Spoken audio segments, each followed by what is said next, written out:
Bapak Ibu Saudara, kita masih dalam satu tema besar, Revive Your Spirit. Ya, Revive Your Spirit artinya kita perlu menjalani satu kehidupan dalam satu kondisi manusia rohani kita yang bangkit.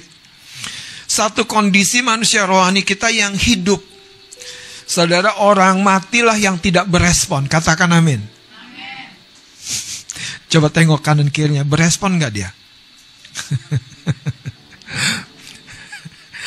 Saudara, orang hiduplah yang punya perasaan. Orang yang sudah menyelesaikan hidupnya gak punya perasaan lagi. Mau dia kehilangan sesuatu, dia tidak berasa. Tapi ada satu prinsip rohani dan pengertian yang begitu dalam yang pagi hari ini Tuhan mengajarkan kepada kita begini, saudara. Seringkali tanpa kita sadari, kita telah kehilangan banyak hal, namun kita tidak menyadarinya sampai kita, saudara, betul-betul kehilangan lebih banyak lagi. Nah, saya berdoa hari ini kita betul-betul dibukakan oleh Tuhan bahwa engkau dan saya perlu bangkit di dalam manusia batinmu, manusia rohmu, untuk merebut kembali apa yang hilang. Revive your spirit and take it back. Anda harus punya spirit seorang warrior seperti Daud. Menarik sekali bahwa cerita kisah Daud di sebuah kota yang bernama Ziklag itu sepertinya menjadi sebuah plot kehidupan orang percaya. Tidak selalu sepertinya keadaan itu dapat diprediksi dengan sebaik-baiknya sehingga tidak ada yang miss. Dalam cerita Daud, kalau Anda baca, Daud telah berusaha begitu rupa memainkan perannya sebagai seorang pemimpin dalam cerita ketika Daud di sebuah kota yang bernama Ziklag. Namun ketika dia selesai berperang, meninggalkan kota tempat mereka tinggal, yaitu kota ini bernama kota Ziklag, waktu dia kembali ternyata ada musuh yang lain yang telah datang ke kota tersebut, menghancurkan begitu rupa, membakar habis. Dan ketika Daud beserta tentaranya kembali ke kota ini, disitulah terjadi sebuah tragedi yang mungkin menimbulkan banyak tanda tanya. Kalau Anda melayani, Anda memberi, Anda bekerja untuk Tuhan, tapi sepertinya kehidupan Anda tidak mengalami berkat yang orang lain alami. Apa yang muncul di jiwa Anda?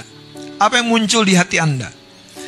Apakah yang muncul adalah kekecewaan, kemarahan, dan sebuah tanda tanya besar? Anda bertanya, di mana Tuhan? Hidup ini selalu, saudara, akan mengalami proses seperti itu.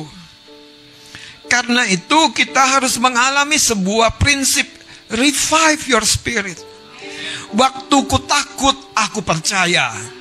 Waktu ku lemah, aku menjadi kuat. Gitu, saudara. Jadi kita tidak menyangkali ada waktu kita takut, ada waktu kita lemah. Tapi di situ, di titik itu, kita mengalami sebuah titik balik. Kita mengalami sebuah titik balik karena kehadiran Tuhan di dalam pribadi kita. Nah, mari buka 1 Samuel pasal yang ke-30. Saya memulai dari cerita Daud dulu di kota Ziklag, karena cerita ini selalu tidak habis-habisnya menyampaikan sebuah pesan yang penting. Ayat yang pertama, ketika Daud serta orang-orangnya sampai ke Ziklag pada hari yang ketiga, orang Amalek telah menyerbu tanah Negeb dan Ziklag. Ziklag telah dikalahkan oleh mereka dan dibakar habis. Kita berperang di depan, menang, tapi bagian belakang kita hancur-hancuran, habis-habisan.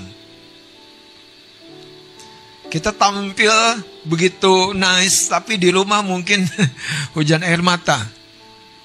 Di pekerjaan kita nangis bombay. Kok Om tahu sih? Ya, di hubungan kita kayaknya, aduh, hampanya ada lobang tadi ya kasih ya. Aduh, lobang donat lagi. Gede lobang donat. Coba lihat cerita nih. Ziklag telah dikalahkan oleh musuh yang bernama Amalek dan dibakar habis. Ayat 2-nya yang menarik, ada catatan di sini. Perempuan-perempuan dan semua orang yang ada di sana, tua dan muda, telah ditawan mereka dengan tidak membunuh seorang pun. Mereka menggiring sekaliannya kemudian meneruskan perjalanannya. Anda bisa bayangkan lah. Ini konsep dalam kisah di mana saudara, suku melawan suku. Kerajaan menaklukkan kerajaan. Teritorial mendesak sebuah teritorial baru. Dan nanti Anda harus mengerti, di sini sebetulnya engkau dan saya berperang bukan melawan darah dan daging, tetapi melawan roh-roh jahat di udara. Melawan keinginan yang di dalam diri kita sendiri. Amalek sebetulnya menggambarkan keinginan yang di dalam diri kita yang berasal dari manusia daging kita. Nah, itu sebabnya revive your spirit. Kalau rohmu tidak bangkit, tidak hidup lagi, engkau jadi tawanan manusia dagingmu. Engkau menjadi tawanan manusia dagingmu. Engkau melihat segala satu rasanya tidak mendukungmu. Seperti Daud di kota Ziklag. Dihancurkan, habis. Dan tentara yang sebelumnya berperang sama dia hendak melempari Daud dengan batu. Tidak ada yang membela dirinya. Tapi cerita ini cerita yang orisinil. Bahwa engkau dan saya tidak pernah ditinggalkan Tuhan. Tapi ada sebuah permainan yang Anda harus lakukan. Ambil, masuk di dalamnya. Anda ada berkata, Anda tidak bisa bilang begini, terserah Tuhan, hancur-hancurlah. Menang-menang, enggak bisa, saudara. Kita harus punya spirit seperti Daud, seorang warrior itu. Take it back, ambil kembali. Apa yang dirampas musuh, ambil kembali. Take it back, saudara. Jangan jadi seorang yang nerimo, tapi dalam konsep yang salah. Nerimo kepada pilihan Tuhan itu baik, tapi nerimo kepada serangan setan tidak baik, saudara. Anda harus take it back. Ambil alih kembali kesehatan Anda. Anda harus ambil alih kembali semua porsi kehidupan yang berkelimpahan yang Yesus sudah sediakan itu. Ambil alih kembali. Kalau hari ini anakmu bermasalah, keluargamu bermasalah, orang tuamu bermasalah, kok masalah semua, Om? Saudara, take it back. Ambil alih kembali. Sebelumnya lebih tepat itu rebut kembali. Nggak ada kata begini, musuh tuh menyerahkan, nih kasih, yang aku curi nggak ada. Nggak ada. Nih, Kak Ges, yang aku ambil dari hidupmu. Setan bilang gini, nggak ada. Setan tuh bukan teman Anda. Ya Bun ya, setan tuh bukan teman kita. Haleluya. Kita harus rebut kembali. Alkitab mencatat seorang wanita yang 18 tahun dirasuk roh hingga bungkuk punggungnya. Tiap-tiap hari ke bait Allah. Sampai suatu ketika Yesus datang di bait Allah pada hari Sabat. Yesus sengaja mendemonstrasikan dia datang untuk memberikan kehidupan dan kehidupan yang berkelimpahan. Wanita itu sembuh seketika dan hidupnya kembali, saudara, normal. Bayangkan 18 tahun hanya melihat tanah. Dia kalau lihat masa depan gak punya visi, gelap. Dia mau mengangkat lehernya selalu sakit, punggungnya selalu sakit, bungkuk. Hidup menjadi seorang yang mediocre saja, rata-rata saja. Kenapa? Karena gak bisa lihat ke atas. Tapi ketika Yesus datang di rumah Tuhan itu, di bait Allah, di sinagog, rumah ibadah orang Yahudi itu, Yesus menyembuhkan wanita yang 18 tahun sakit pendarahan itu. Tuhan mau menyembuhkan kita. Mungkin kita bukan bungkuk secara fisik, tapi kita tidak bisa mengangkat wajah kita melihat lebih jauh lagi ke depan. Kenapa? Ada beban yang kita tidak tahu, setan taruh. Setiap kali kita mau mengangkat wajah kita ada rasa sakit. Mau menengok ke belakang aja susah. Dan itu terjadi 18 tahun. Alkitab tuh penuh dengan cerita 12 tahun wanita sakit mendaran, 38 tahun seorang pria di pinggir kolam Bethesda. Yohanes 9, orang buta yang dari lahirnya, murid-murid sampai tanya, guru siapa yang salah, siapa yang berdosa? Tapi Yesus justru berkata, kita harus mengerjakan pekerjaan-pekerjaan Allah. Saudara, dengarkan saya. Seringkali kita bilang, Tuhan bela aku. Tuhan justru berkata begini, nak, aku menunggu kamu melangkah. Aku menunggu kamu take it back. Rebut kembali. Unjuk gigi sama lawanmu. Anda pernah lihat dua petinju yang mau bertarung? Mereka saling mengintimidasi. Iya kan? Mereka berusaha mengintimidasi supaya apa? Waktu di panggung lawannya itu udah takut duluan, udah kehilangan kepercayaan diri. Yang hilang tuh kepercayaan diri. Nah, itu yang terjadi, banyak orang spiritnya tuh down. Tapi aneh kalau kita baca cerita Daud, waktu ku takut aku percaya. Waktu ku bimbang, aku percaya.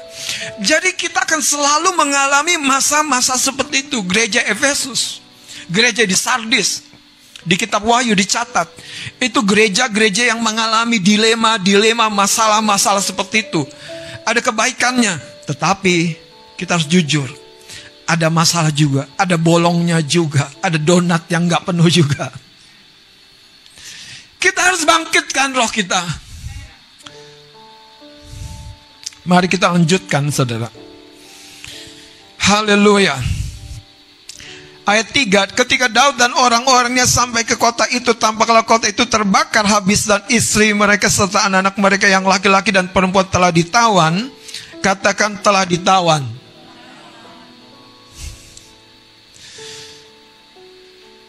Siapa yang liburan pulang kampung? Siapa yang liburan ke dalam kota? Atau ke luar negeri? Cerita-cerita liburan tidak pernah mengalami. Saya mengalami, koper kami nyasar ke kota tetangga. Itu justru nyasarnya bukan waktu kami mau berangkat. Kalau kami mau berangkat artinya apa? Kita harus cari baju baru ya.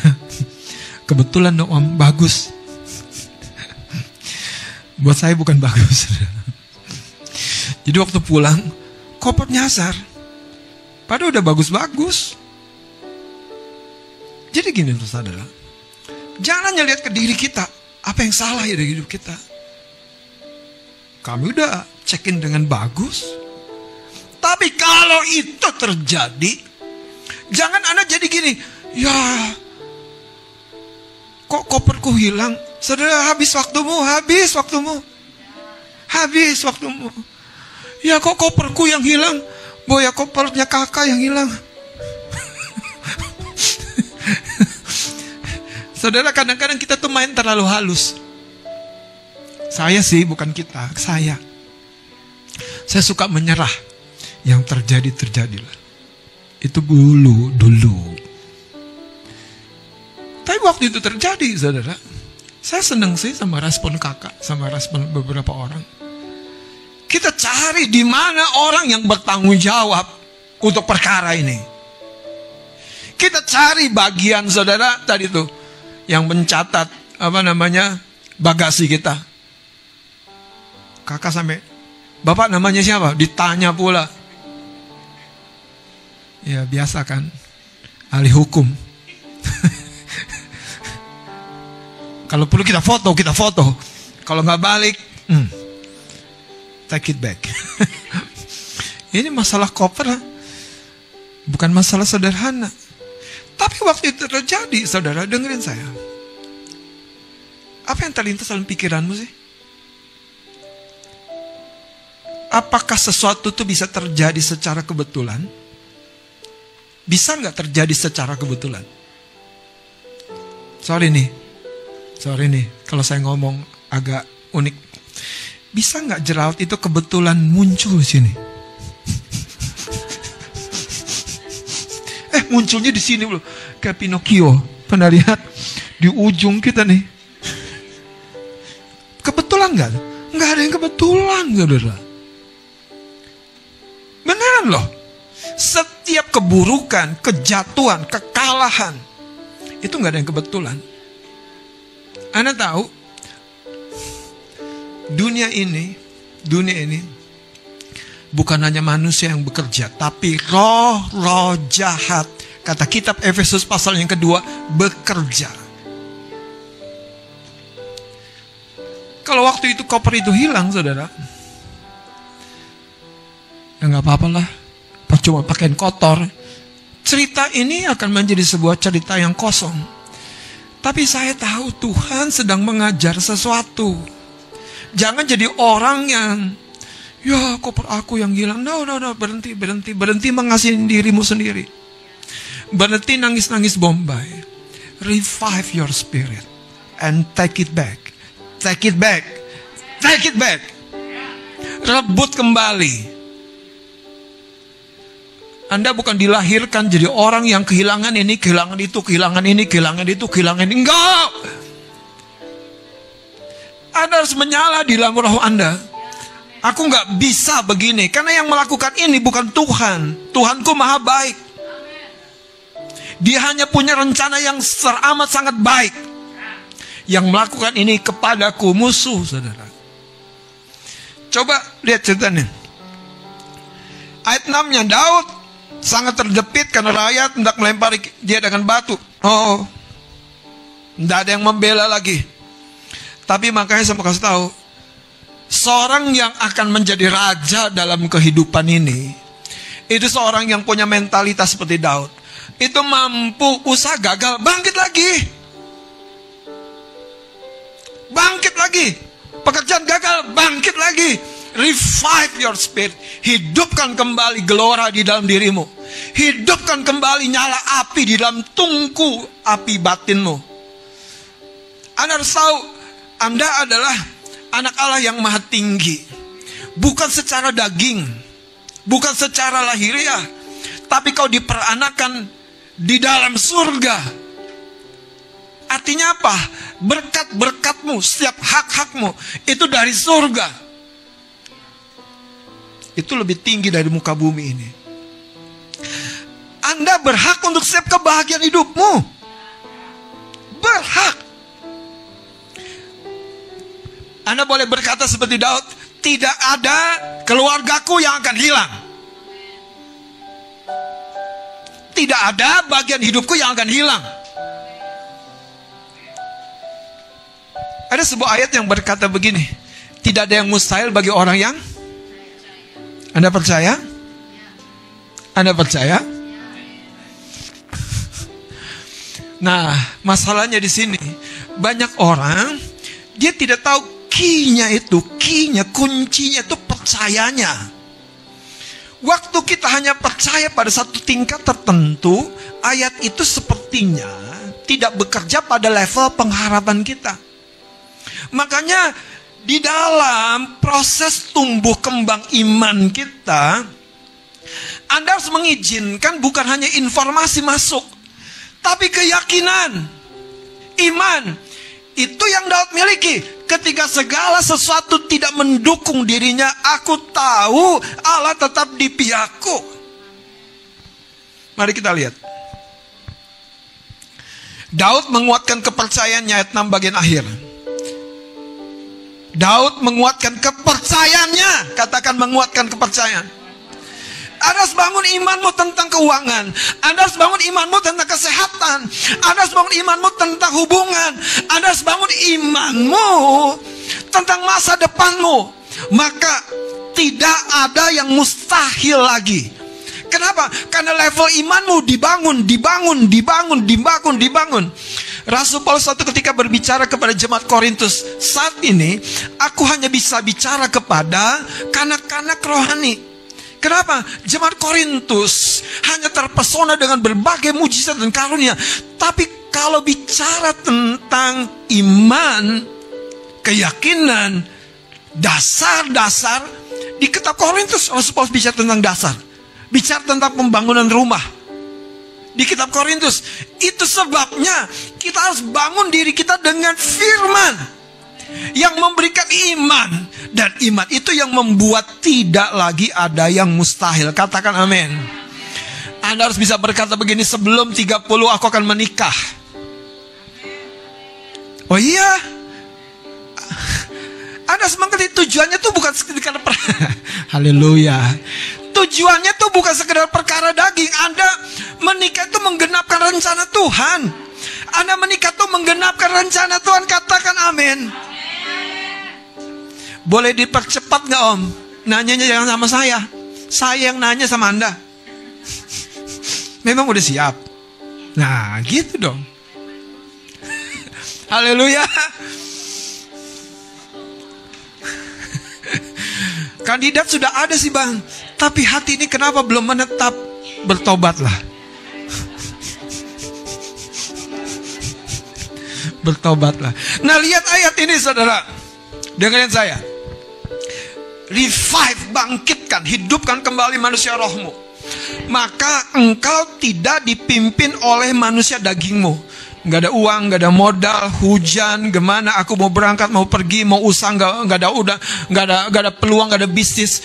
Saudara berhenti berkata-kata yang realitasnya sebetulnya tidak bisa dilihat dari mata lahiriah. Dilihat dari rencana Tuhan. Aku akan mengadakan pertolongan yang belum engkau temukan, kau lihat. Dari jalan di depan laut. Tuhan gak bilang hal yang lain. Musa, apa di tanganmu? Tongkat Tuhan. Kamu ngerti gak sih dikasih tongkat atau apa? Musa gak ngerti. Angkat tongkatmu, belah lautnya. Makanya Tuhan tuh seringkali menunggu kita. Tuhan tuh menunggu kita. Tuhan menunggu kita. Tuhan menunggu kita ambil sebuah tindakan dalam terang firman. Percayai saudara, kalau rohmu bangkit, engkau akan selaras dengan dinamika Tuhan. Engkau akan tahu kapan menanti, kapan bergerak, kapan mendesak. Yang kau desak itu bukan Tuhan loh saudara. Yang kau desak itu penguasa-penguasa di udara ini, roh-roh jadul yang coba menahan setiap jalan berkat yang Tuhan rencanakan bagi hidupmu.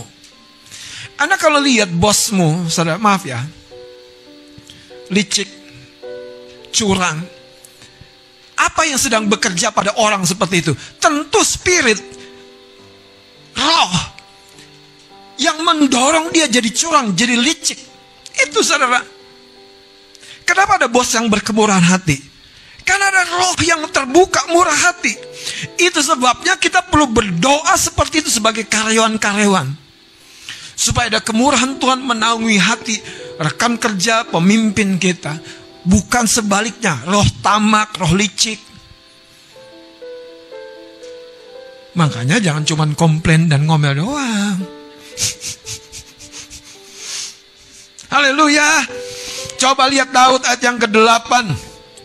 Kemudian bertanyalah Daud kepada Tuhan, katanya, haruskah aku mengejar gerombolan itu? Akan dapatkah mereka aku susul? Ini Daud tuh punya gelora. Waktu dia menyembah, dia berdoa, dia menyembah, dia berdoa, dia menyembah, berdoa. Sampai pada satu titik, mampukah aku? Bisakah aku? Dia ngobrol sama Tuhan, ngobrol sama Tuhan, ngobrol sama Tuhan. Dan Tuhan tuh santai kok saudara. Coba lihat. Ia berfirman kepadanya, kejarlah. Haleluya. Kejarlah. Ada ngerti gak kalau gaya bicara begitu? Kejarlah. Jadi apa? Tuhan tuh seperti nunggu. Kejarlah. Kayak dia ngomong sama Musa, angkat pedangmu, belahlah lautnya. Iya, pedang ya, pedang tongkat. Angkat tongkatmu, belah lautnya. Nah, lihat. Ia berfirman kepadanya, kejarlah, sebab sesungguhnya engkau akan dapat menyusul mereka dan melepaskan para tawanan. Haleluya. Cerita ini berakhir happy ending kan? Tapi dengerin saya, Anda harus ambil peran Anda di perjuangan itu. Makanya tema firman yang disampaikan itu tidak pernah tidak berkaitan. Anda mengambil sebuah pilihan dengan sikap mentalitas, dengan fokus mentalitasmu santai, nyantai di zona aman, zona nyaman, atau Anda jadi seorang pejuang. Anda jadi seorang yang ya ditekan, ya rugi, ya gagal, ya kehilangan, tapi Anda bisa membangkitkan kembali nggak rohmu, batinmu bergelora? Atau Anda biarkan begini, kehilangan Anda itu mempengaruhi semua sistem kerja pemikiranmu. Kata tidak mungkin tuh jadi begitu nyata. Nangkep ya? Tapi bayangkan kalau kata mungkin bisa itu menjadi nyata. Bagaimana caranya? Terjadi seperti dua orang murid yang menuju Emmaus, ketemu Yesus di jalan. Yesus cerita tentang dirinya. Benar, dia bangkit. Masuk di sini. Nyata, dia sendiri yang bicara dengan aku, dengan kita di perjalanan. Mereka kembali ke Yerusalem. Orang yang rohnya bangkit, manusia rohaninya bangkit hidup, itu tidak dikendalikan dengan perkara-perkara lahiriah. Paham gak kata dikendalikan? Perkara lahiriah itu jadi seperti setir. Engkau akan selalu mentok dengan perkataan tidak bisa, tidak mungkin. Tapi di dalam batinmu engkau tahu seperti Yonatan, kalau Tuhan berkenan, Tuhan membela, seperti Yosua dari Kaleb. Kalau Tuhan di pihak kita, mereka semua musuh-musuh itu kita akan telan habis. Haleluya. Apakah Anda seorang yang akan menjadi raja dalam kehidupan ini? Atau Anda akan menjadi seorang yang tunduk, takluk, tidak berdaya dalam hidup ini? Seperti kalau istilah kerajaan pada waktu itu, slave, budak. Hidupmu dibeli oleh pekerjaan. Bayangin, bukan Anda menaklukkan pekerjaan. Anda selalu bilang sama Tuhan, gak ada waktu Tuhan, gak ada waktu Tuhan, gak ada waktu Tuhan. Pada waktu doa minta kerjaan, Tuhan yang kasih kerjaan. Masalahnya apa? Manusia dagingmu tuh kuat, sehingga manusia rohmu dilemahkan. Mari kita lihat beberapa ayat, saudara. Matius 26 ayat 41, mari kita akan lihat dengan cepat. Saya mau percepat tempo kita. Lihat ayat 41, berjaga-jagalah dan berdoalah supaya kamu jangan jatuh ke dalam pencobaan. Baca sama-sama ayat 41 bagian akhir. Roh memang penurut, tetapi apa itu berjaga-jaga dan berdoalah? Ambil waktu untuk bersekutu dengan Tuhan. Itu yang Daud lakukan di Ziklag. Itu yang Daud lakukan di tengah-tengah krisis yang sangat besar dalam hidupnya, di mana dia tidak tahu loh, keluarganya, istrinya, anak-anaknya masih hidup. Dia tidak tahu loh. Dia tidak tahu skenario di balik semuanya. Tapi dia punya pengharapan yang melampaui realitas lahiriah. Kalau kita punya roh yang bersekutu dengan Tuhan seperti Yesus, kayu salib saja aku siap Bapa. Getsemani itu mengubahkan Yesus sepenuhnya. Ada amin? Roh memang penurut. Kalau kita digerakkan oleh roh, manusia rohani ini, Anda akan bisa melawan dan memenangkan setiap pertarungan dan pertandingan Anda. Tapi kalau daging ini yang main, ya Anda akan, aduh gak mungkin waktunya bisa lagi. Tapi buat Tuhan dalam kehidupan Abraham, istrimu akan melahirkan. Benar Tuhan, iya, waktuku bukan waktumu. Percaya saja. Kalau hitung-hitungan tahun, mana mungkin 99 tahun seorang wanita rahimnya bisa memproduksi. Mana mungkin. Tetapi buat Tuhan tadi, apa yang tidak mungkin selalu mungkin. Katakan, aku akan menguatkan manusia rohku. Aku akan hidup dengan kebangkitan manusia rohku. Aku akan berupaya hidup dalam kebangkitan manusia rohku. Daud itu berupaya, saudara. Anda tahu, dia pulang perang, gak sempat mandi, gak sempat ngapa-ngapain. Yang dia minta kepada imam, ambilkan baju efod. Itu sebuah rangkaian peristiwa. Saya mau ajak kita lihat satu cerita yang lain, saudara. Kita lihat Kisah Rasul pasal yang ke-16. Haleluya. Kalau Anda jadi seorang raja, seperti seharusnya. Anda punya mentalitas seperti Daud, seorang yang ketika dipukul jatuh bangun lagi, takut berani lagi, bimbang tetapkan hati lagi. Saudara tidak perlu ada di satu sisi negatifmu tuh yang lama. Enggak, bangkit lagi. Lihat Kisah Rasul pasal yang 16, saudara. Ayat 23 ini cerita tentang hamba-hamba Tuhan yang dipukul, didera, disela begitu rupa. Ayat 23, Kisah Rasul 16, setelah mereka berkali-kali didera, mereka dilemparkan ke dalam penjara. Kepala penjara diperintahkan untuk menjaga mereka dengan sungguh-sungguh. Jadi rasul-rasul melayani, tapi ditangkap, dipukuli. Ayat 24, sesuai dengan perintah itu kepala penjara memasukkan mereka ke ruang penjara yang paling tengah. Dan apa? Kalau Anda kakimu merdeka, menarilah buat Tuhan, melompatlah buat Tuhan. Haleluya, amin. Haleluya. Kenapa? Karena di situ pasti ada mujizat. Setiap kita bersekutu dengan Tuhan, Anda harus mengerti Tuhan mengambil peran di mana Anda tidak bisa berperan. Mari kita lihat, saudara, cerita ini menarik. Ayat 25. Ketika mereka dipukul, didera, disesat berkali-kali, tetapi seperti Daud, Paulus dan Silas belajar bersekutu dengan Tuhan. Ayo ibu-ibu, seberapa penatnya pun engkau dengan pekerjaan rumah tangga, ambil waktu bersekutu dengan Tuhan. Menyembahlah dalam roh, biarlah rohmu dibangkitkan. Maka engkau tahu perkara-perkara dari surga turun ke dalam rumah tanggamu. Lihat cerita ini, ayat 25. Tetapi kira-kira tengah malam, Paulus dan Silas berdoa dan menyanyikan puji-pujian. Halo, ngapain dia berdoa dan bisik-bisik? Banyak orang tuh kalau nyanyi di dalam hati aja, bang, habis gak enak. Saudara, coba Paulus dan Silas baca ayat ini. Haleluya. Jadi kalau Anda nyanyi gak ada suaranya, itu tidak alkitabiah.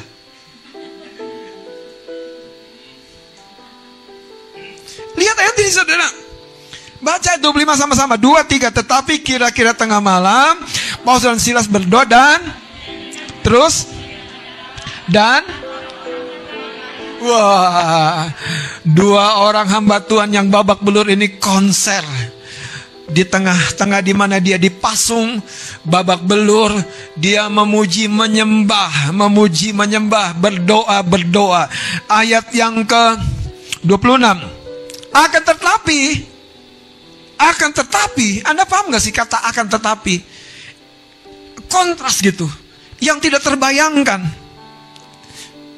Akan tetapi, jadi kayak gini, mereka cuma memuji menyembah, gak tahu berharap apa. Tiba-tiba Tuhan intervensi. Akan tetapi, Anda lagi jualan apa? Yang ditanya apa? Akan tetapi, Tuhan tuh suka mengintervensi kehidupan orang-orang yang bersekutu dengan dia. Karena dia tidak terbatasi dengan ruang, dengan gerak, dengan waktumu. Haleluya. Ini sebabnya saya percaya Tuhan bisa mendatangkan hal yang baik. Bukan hanya dari dekat, dari jauh, bahkan dari yang sangat-sangat jauh. Wong benar. Waktu Israel mau makan daging, Tuhan mengirim burung dari seberang lautan, saudara, melalui angin. Karena Tuhan tetap dia maha kuasa. Lihat cerita ini, saudara. Akan tetapi terjadilah gempa bumi yang hebat, bukan gempa bumi yang biasa, sehingga sendi-sendi penjara itu atau engsel-engsel pintu penjara itu goyah, dan seketika itu juga terbukalah semua pintu. Haleluya. Semua pintu terbuka dan terlepaslah belenggu mereka. Belenggu mereka terlepas. Tuhan mengintervensi orang yang bangkit rohnya. Karena itu, saudara, gini, mulai Anda ngerti kalau ngidupin mesin mobil, mesin motor, Anda harus ambil sebuah tindakan sederhana. Pijit tombolnya, tapi periksa bensinnya kan, jenggreng. Jadi kalau jenggrengnya itu males, nggak mungkin terjadi kebangkitan. Kalau Anda seorang pemusik, ambil gitarmu, mulai dengan kunci pertama. Jenggreng. Dan ketika itu berbunyi, saya mau kasih tahu saudara, Anda tuh sebetulnya sudah ada di dua dimensi, di bumi dan di surga. Karena seorang yang memuji menyembah Tuhan, oleh darah Yesus dia langsung berada di hadapan tahta Tuhan. Dahsyatnya itu saudara, pujian penyembahan. Oleh darah Yesus kita dibenarkan sempurna, dibenarkan sempurna. Anda tidak ada cacat lagi, tidak ada kekurangan lagi. Anda dibenarkan. Itu artinya gini, Anda tuh cocok sepenuhnya dengan hati Tuhan, cocok sepenuhnya dengan hati Bapamu. Cuman yang kedua, tergantung bagaimana engkau berdoa. Banyak orang tahu aku dibenarkan oleh darah, tapi untuk berdoa nggak punya keberanian, nggak punya kegigihan. Take it back, saudara. Anda harus revive your spirit dan take it back. Ambil kembali, rebut kembali. Makanya saudara, kalau cerita ini kita baca terus. Ayat 33 saya baca dengan cepat. Pada jam itu juga kepala penjara itu membawa mereka dan membasuh bilur mereka. Kepala penjara yang mau bunuh diri, saudara, menghujam tubuh dirinya dengan pedang, diselamatkan oleh Rasul Paulus. Lihat ayat 33. Kontras sekali ya. Dari seorang yang kalah, dari seorang yang babak belur, berdarah-darah, haleluya, jadi seorang pemenang jiwa. Itu cuman pada jam yang sama itu, pada jam yang sama. Makanya Melo jangan kelamaan. Ya. Kok enggak berhasil, jangan kelamaan. Bangkit. Coba lihat saudara, ayat 33. Pada jam itu juga kepala penjara itu membawa mereka dan membasuh bilur mereka. Lihat catatan ayat ini. Seketika itu juga ia dan memberi diri. Wow. Ternyata saudara, gebukan bilur-bilur yang berdarah itu menghasilkan keselamatan sebuah keluarga. Kepala penjara, beri kemuliaan bagi nama Tuhan, haleluya.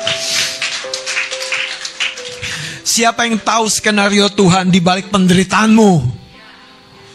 Jangan menyerah, nelongso dengan penderitaanmu. Tepuk bahu kanan kirimu, kita bangkit ya. Kita take it back lagi ya. Take it back. Oke, saya mau tambahkan satu ayat lagi supaya Anda harus mengerti. 1 Korintus 9. Haleluya. 1 Korintus 9. Masih hidup? Nah, ada jawabannya dong kalau masih hidup. Haleluya. Ayat 26-27. Sebab itu aku tidak berlari tanpa tujuan. Ayat 26. Tanpa tujuan, dan aku bukan petinju sembarangan yang sembarangan saja memukul. Tetapi apa? Terus saudara harus menjadi raja. Manusia batinmu harus menjadi raja, harus menjadi pemerintah, harus menjadi governor buat tubuhmu. Manusia rohmu itu mau capek, mau down, mau gagal, mau jatuh, mau yang terjadilah. Seperti Daud, bangkit saudara, bangkit. Rasul Paulus memberikan resepnya. Dikatakan, lihat, kehidupan ini layak diperjuangkan. Kehidupan ini layak diperjuangkan. Anda tidak boleh membiarkan setiap berkat yang Tuhan berikan itu hilang. Tidak boleh. Anda harus jadi Daud. Take it back. Take it back. Makanya ketika Paulus menulis surat ini, dia berkata begini. Dia menguasai seluruhnya. Ayo kita kembali kepada cerita Daud di 1 Samuel pasal yang ke-30. Ayat 18. Daud melepaskan semua apa yang dirampas oleh semua apa yang. Wow, keren itu, keren. Saya buka koper saya nyasar. Saya lihat di dalamnya utuh. Gak ada yang dicuri pula. sekalipun ada ketakutan. Saudara harus punya spirit ini, semangat ini saudara. Lihat, dirampas oleh orang Amalek, juga kedua istrinya dapat dilepaskan Daud. Ayat yang ke-19, tidak ada yang hilang daripada mereka, dari hal yang kecil sampai hal yang besar. Saudara tahu, ini cerita terjadi waktu Daud mengejar poin yang terakhir. Anda tidak bisa diam, Anda tidak bisa berdiam diri, Anda harus fight, Anda harus mengejar, saudara. Mari kita ngelihat ayat 8, kembali ke ayat 8. Ayat 8. Kemudian bertanyalah Daud kepada Tuhan, katanya, haruskah aku apa? Mengejar. Anda harus kejar gerombolan itu, Anda harus kejar musuh Anda, harus fight back, lawan balik, rebut kembali. Harus kejar. Daud gak membiarkan dirinya lama-lama dengan perasaan hilangnya. Daud bangkit. Kemudian yang menarik, Tuhan yang berkata, kejarlah. Terus ayat 9-nya, lalu pergilah Daud beserta ke-600 orang yang bersama-sama dengan dia, dan sampailah mereka ke sungai Besor. Sementara orang-orang yang mau tinggal di belakang berhenti di sana. Maka Daud melanjutkan pengejaran itu beserta 400 orang. 200 orang yang terlalu lelah untuk menyeberang sungai Besor itu berhenti di sana. Cerita selanjutnya tidak perlu kita baca. Saya mau simpulkan begini. Untuk mengejar bagian yang memang Tuhan rencanakan dan tetapkan buat hidupmu, Anda harus punya daya juang, daya tahan. Daud beserta 600. Dan 200 sudah menyerah capek. Waktu mau menyeberangi sungai. Sungai ini tantangannya. Menyeberangi sungai Besor ini tantangannya. Hari Sabtu ini kita akan berdoa. Sebelumnya kita akan berpuasa. Tantangannya itu bukan sesuatu musuh yang real. Tapi tadi menyeberangnya itu saudara, menyeberang. Saya mau kasih pengertian sedikit. Kenapa ada 600, kenapa 400, kenapa yang 200. Diceritakan dengan lengkap oleh Alkitab yang ketika Daud menang, yang 400 orang itu bangkit pikiran-pikiran dursilanya. Mereka bilang gini, Daud, jangan kasih rampasan kita sama 200 orang yang kelelahan. Anda tahu siapa yang 400 itu? Yang bangkit itu adalah 400 orang yang dari Gua Adulam. Orang yang dikejar-kejar karena piutang. Orang-orang yang punya tanggung jawab tidak terselesaikan. Sudah terlibat perkara-perkara kriminal, bersembunyi di sebuah gua Adulam, dan Daud jadi pemimpin mereka. Ternyata saudara, orang-orang ini yang bangkit. Apa yang mau saya sampaikan? Hidup kita tidak sempurna. Jangan berharap sempurna, keadaan sempurna. Tapi hidup kita telah Tuhan sediakan begitu rupa. Tuhan sudah prepare. Makanya waktu koper kami hilang, jalan keluarnya sudah ada. Sudah ada. Sudah ada.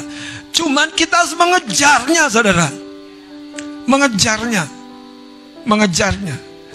Mentalitas ini, saudara, yang dimiliki oleh Daud dengan 400 orang yang bukan baik-baik. Mereka itu orang-orang yang udah hancur-hancuran hidupnya. Makanya waktu lihat jarahan balik, manusia lama mereka bangkit. Enak aja yang 200 orang. Tapi Daud bilang begini, tidak. Kita harus belas kasihani mereka. Apa yang saya mau sampaikan? Teman-teman, mungkin tidak semuanya kita sanggup berperang seperti 400 orang itu. Tapi kalau engkau 400 orang yang berperang, jangan jadi egois. Setiap kemenangan yang kau hasilkan, biarlah menjadi bagian kemenangan 200 orang yang sudah terlalu lelah, yang bertanya, di mana Tuhan? Aku udah lama menantikan, di mana Tuhan? Aku telah lama berjuang, di mana Tuhan? Saya berdoa Anda menjadi 400 orang bersama dengan saya. Daud, aku belum tahu ujungnya sih, endingnya aku belum tahu. But aku mau komit sama engkau. Mari kita bangkit berdiri.